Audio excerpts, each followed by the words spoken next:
हाय दोस्तों, मैं सुनील सर आपके अपने यूट्यूब चैनल पथफ आइडिया में पुनः एक बार स्वागत करता हूं। आज हम आपके लिए लाए हैं मैथ का एक महत्वपूर्ण टॉपिक रेशनल नंबर। दोस्तों, सबसे पहले हम चर्चा करते हैं कि रेशनल नंबर कहते किसे हैं। तो इस सबसे पहले इसकी परिभाषा समझते हैं कि वैसी संख्या जो p/q के रूप में हो एवं q is not equal to 0, तो उसे हम परिमेय संख्या कहते हैं।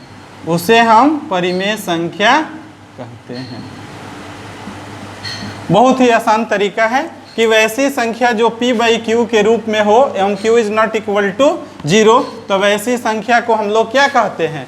परिमेय संख्या। सिंपल है, कैसे समझेंगे इसको? जैसे क्या हो गया 1/2, यह क्या दर्शाता है कि यह एक परिमेय संख्या है। जैसे हम लिखते हैं 3/4, यह क्या है? एक परिमेय संख्या है। वैसे उसके बाद हम क्या इसको लिख सकते हैं कि वैसी संख्या जो होती है कि जो रूट में होती है, वैसी संख्या जो रूट में हो और उसका वर्गमूल निकल जाए, उसे हम क्या कहते हैं? परिमेय संख्या कहते हैं। क्या हो गया? जैसे 16 का वर्गमूल क्या होगा? 4 एक क्या है? परिमेय संख्या है। उसके बाद दोस्तों क्या लिखते हैं? 25 का वर्गमूल क्या हो जाएगा? 5। तो हमने दो परिभाषाएं इसको समझा कि वैसी संख्या जो p/q के रूप में हो और q is not equal to 0, उसे परिमेय संख्या कहते हैं। दूसरी परिभाषा कहता है कि वैसी संख्या जो रूट में हो और उसका वर्गमूल निकल जाए, उसे हम क्या कहते हैं? परिमेय संख्या कहते हैं।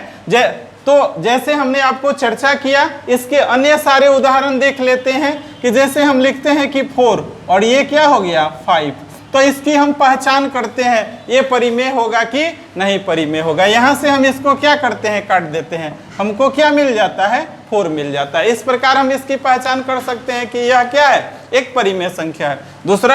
दूसरा इसकी परिभाषा कहता है कि वैसी संख्या जो ऋणात्मक हो, मीन्स कि सारी संख्याएं जो ऋणात्मक होती हैं उसे हम क्या कहते हैं? परिमेय संख्या कहते हैं। जैसे आइए देखते हैं, ये क्या हो गया? -1, -2, -3, -4, 100। माइनस क्या हो गया? 100। तो हम इसके सिंपल से इसकी जांच करेंगे। आपको समझ में नहीं आ रहा है, इसके नीचे हम क्या लिख देंगे? 1। तो हम देख रहे हैं कि 100 क्या है? छोटा है, और 1 क्या है? बड़ा है। क्यों बड़ा है? तो इसके साथ ऋणात्मक चिन्ह लगा है और इसके साथ क्या है? धनात्मक चिन्ह लगा है, यानी कि ये पॉजिटिव है, ये बड़ा है, और ये निगेटिव है, ये क्या है? छोटा है। इस प्रकार हम इसे पहचान सकते हैं कि क्या है? कि यह एक परिमेय संख्या है। उसके बाद हम इसकी पहचान कैसे करते हैं? नोट हम ध्यान से देखेंगे कि 0 मीन्स शून्य एक क्या है? परिमेय संख्या है। इसकी पहचान कैसे करेंगे दोस्तों? शून्य के नीचे 1 लगा देंगे। आपको पता होना चाहिए कि शून्य बड़ा है या 1। जाहिर है आपको पता होगा कि 1 क्या है? बड़ी संख्या है, शून्य क्या है? छोटी संख्या। इस प्रकार हम कह सकते हैं कि शून्य क्या है?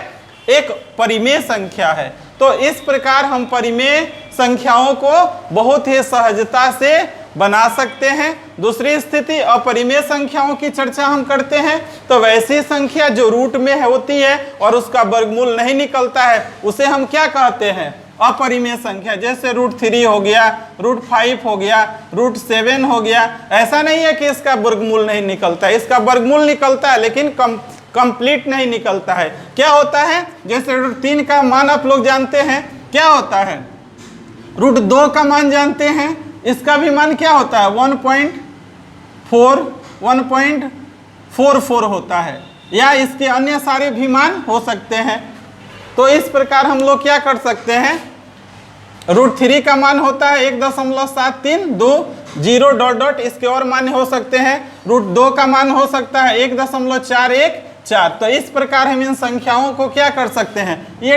होती है, तो इसे हम डायरेक्टली क्या लिख सकते हैं कि यह एक अपरिमेय संख्या है। तो इसका बहुत ही सरल नमूना हम लोग प्राप्त कर सकते हैं। बहुत ही सहज तरीका से परिमेय और अपरिमेय संख्याओं को ज्ञात कर सकते हैं। जैसे हम आपको कुछ देते हैं क्वेश्चन, इसको देखिए क्या है, परिमेय अपरिमेय के रूप में पहचानते हैं। जैसे ये क्या हो गया 4√3 अब बट्टा में क्या हो गया 3। यहाँ पर क्या हो गया -1, उसके बाद ये क्या हो गया दोस्तों -1/2, और ये क्या हो गया 4 0 हो गया।